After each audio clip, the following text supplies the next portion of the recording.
Brody's scale of sexual attraction is about a lot more than looks.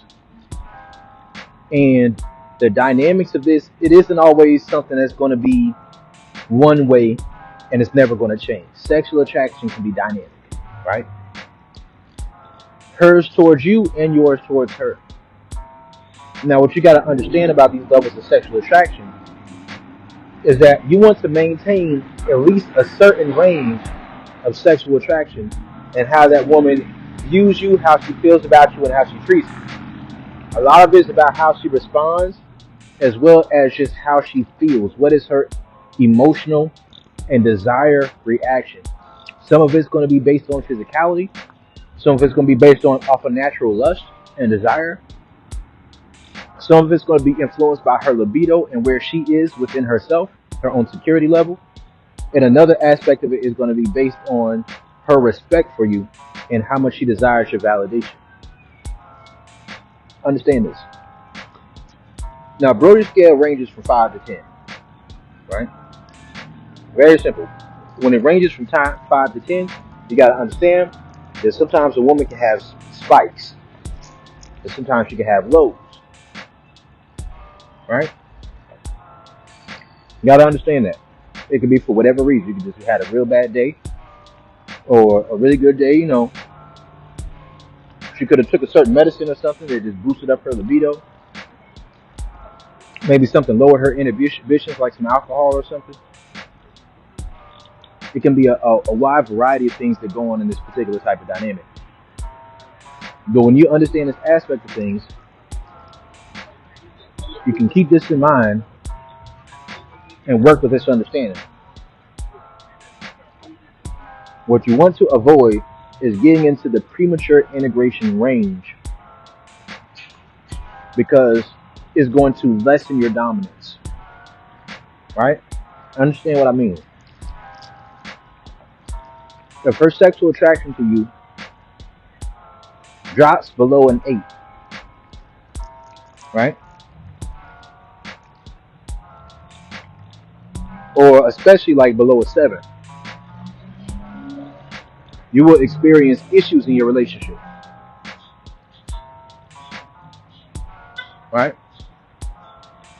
Because that 8 level is the reactionary sex drive level. That means you can be direct with her. The fact that you want to do it, the fact that you're willing to risk rejection and just go for it, or let her know exactly what you want to do. Expressing desire, expressing interest sexually arouses her. Right? It may not always be active sexual desire, but it will at least be reactive. Right? Now, if you're in a long-term relationship or marriage with a woman, you do want that to be a 10 level, or probably a 9 level is one of the best, right? She actively desires it, right? But you also don't want to necessarily be with a woman whose sex drive is too much greater than yours. So, you put it like this. Let's say she has a 9 level sexual attraction. There's active desire there. Because of that active desire, the certain aspect of how sex can affect someone's level of openness and malleability in a moment, the lessening of those inhibitions, the openness to be in certain scenarios and circumstances that in your conscious, socially programmed, social self-image mind state you wouldn't be comfortable with, you're comfortable with it with that individual. So it's just basically like the things that you would be cool doing if you were drunk or high. You can be sober and you desire to do that if that's brought to you or just because you're in this person's presence. Right? So that non-level sexual attraction, it gives you the ability to do certain things that not every dude gets to do with women. Right? Like edging, pleasure denial is something that works a lot easier. Pleasure denial. Because she actively desires it, you can make her wait, build up the desire level, intensify it.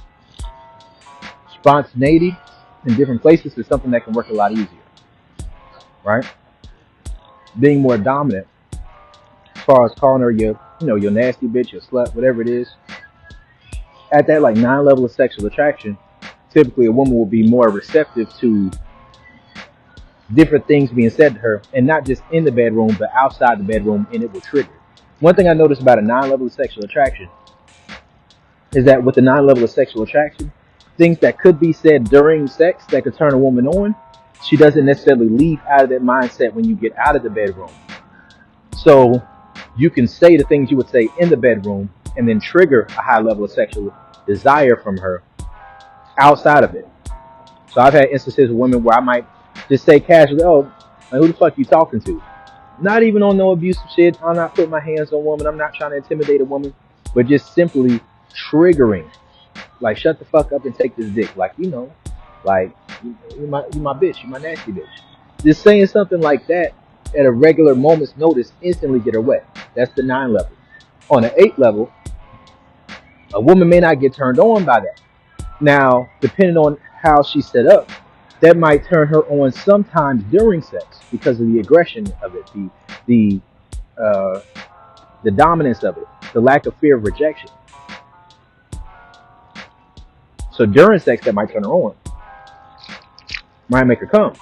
But there may also be times where she's not always open to it, or it doesn't arouse her. She might receive it if she respects you enough, but she might not always be receptive to it.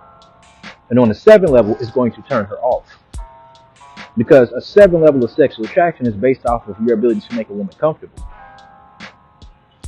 And the issue with this is that going out of your way to make a woman comfortable at times comes off as submissiveness, because you're seeking the approval of trying to make her comfortable.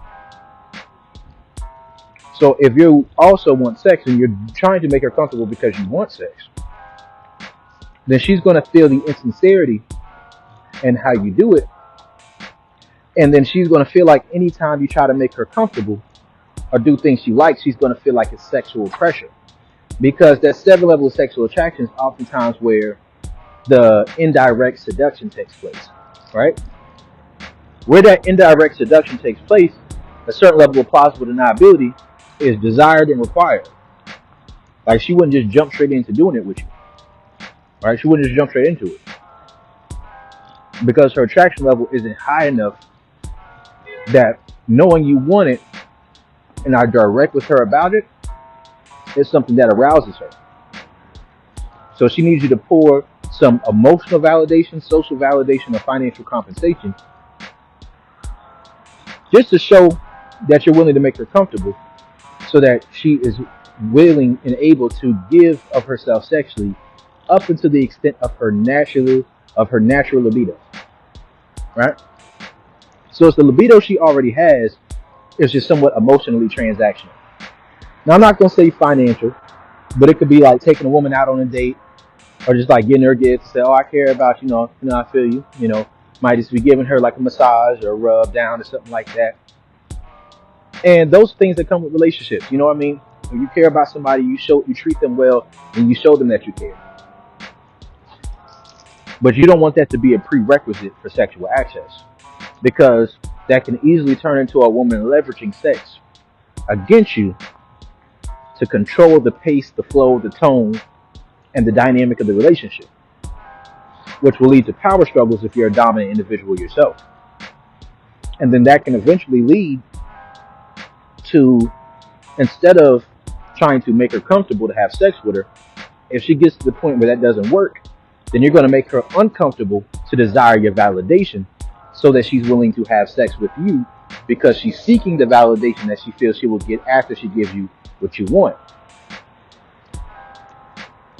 And that kind of breaks down a lot of the whole narcissistic codependent relationship dynamic, right? That's where a lot of it comes from, right? Where you can't get what you want unless you're hurting the individual.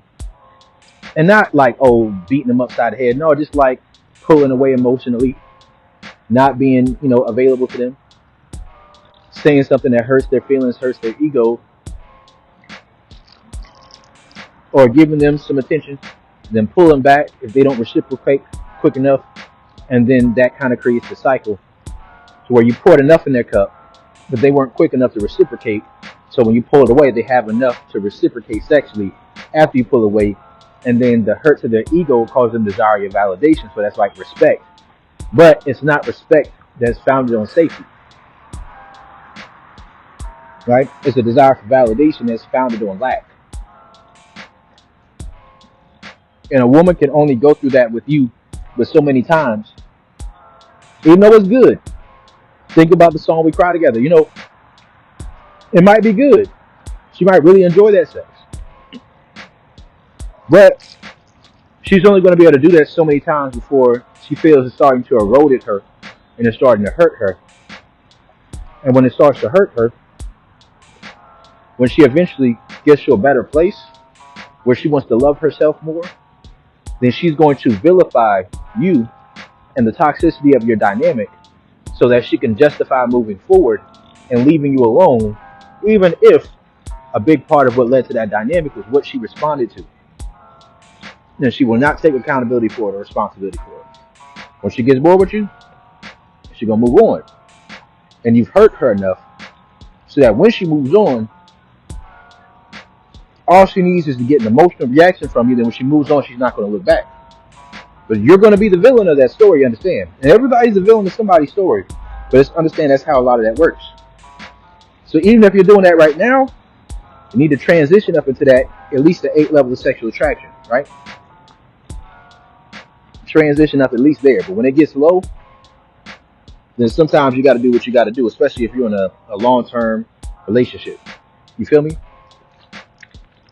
Now, another thing to think about is just wanting to make sure that you understand her relationship to sex, right? If her desire for sex is too closely tied to her social battery, then it may be a situation where she cannot control it.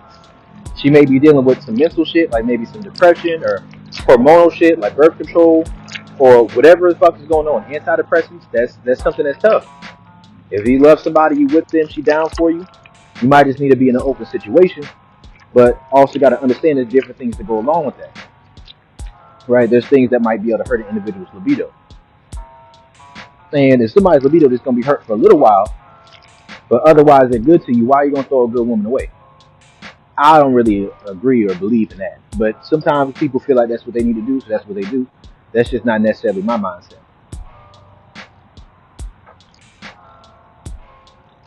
But after you do what's necessary, you keep it pushing. So, what I say on that note is that a woman's desire for sex with you needs to feel like an escape and an oasis from the obligations that she feels in her everyday life. Because if a woman has like a 7 level of sexual attraction to you, or a 6 level of sexual attraction to you, even if it's partially based on what level she feels she's capable of experiencing at that time, then eventually sex is going to feel like a chore or an obligation.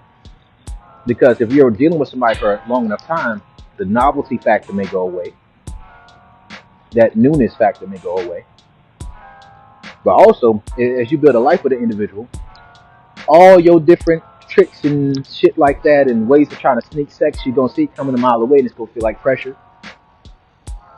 And not only is that going to feel like pressure, but she's going to be tired from all the things she has to do in life, all the responsibilities she has to take care of. See, that's where women talk about needing to have all their bills paid to be submissive. That's not true. They need all their bills paid, or they need to at least not have to work so that they can give cooperation. That's masculine submissiveness. And understand that there's a certain place for understanding that a person's typically not going to be 100% in alignment all the time. And it's better to have a woman who's masculine submissive when she's in sexual polarity erosion than to have a woman who's in feminine dominance when she's in sexual polarity erosion. Right? That's just my opinion, though. Some people may like something else. But the point of the matter is this. Her sexual desire for you needs to be at a place where it goes beyond her social battery. If it's tied too directly to her social battery,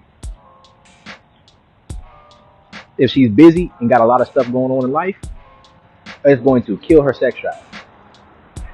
If she's having a bad day, it's going to kill her sex drive. If she's busy, it's going to kill her sex drive. If she doesn't feel pretty enough today, it's going to kill her libido.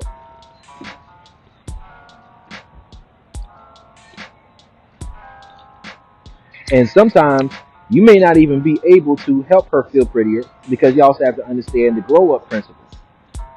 So if she doesn't feel good about herself and there are objective reasons why she doesn't, and you boost her up too much where she is like she's perfect, if she actually finds the motivation to improve herself, then guess what? She may feel like she's better than you now. And it's something that may very well happen. So it's a certain level of honesty. And this is why I say insecure women can't be truly feminine and submissive. Because they're going to need so much feminine energy from you to keep them afloat that they aren't going to be receptive to your masculine energy. Right? Understand that. She's going to need so much validation from you that she's not going to have a capacity to earn your validation. Like, she's going to need validation to do what you want her to do. So she won't be able to receive validation as much of a reward. And it's not about being manipulative, it's just about understanding that manipulation is always bad. It's about adding an extra sense of motivation. It's like Pavlov's behavioral therapy or behavioral psychology. It's simply like understanding that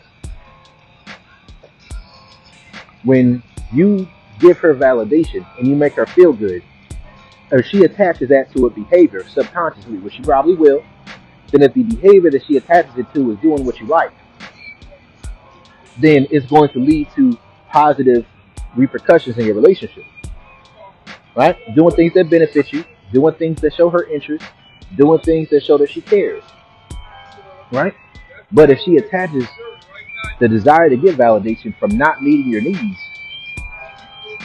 then it's going to train her in her mind to neglect you when she's feeling low. And if her mindset is to neglect you sexually when she's feeling low, it's going to lead to power struggles in your relationship, or your own dominance is going to denigrate, and you're going to become a masculine submissive or feminine dominant due to the low cup.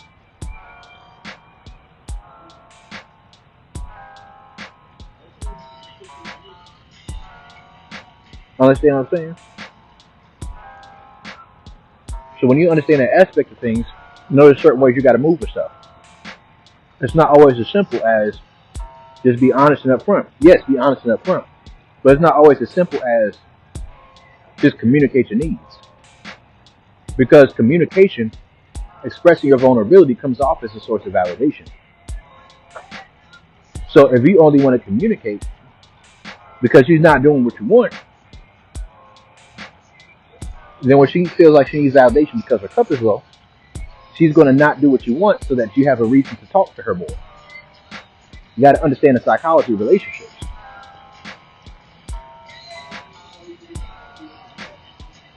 But this is a little rant talking about, the relationship sex and the sexual polarity quadrant. It's Coach Brody. I'm out.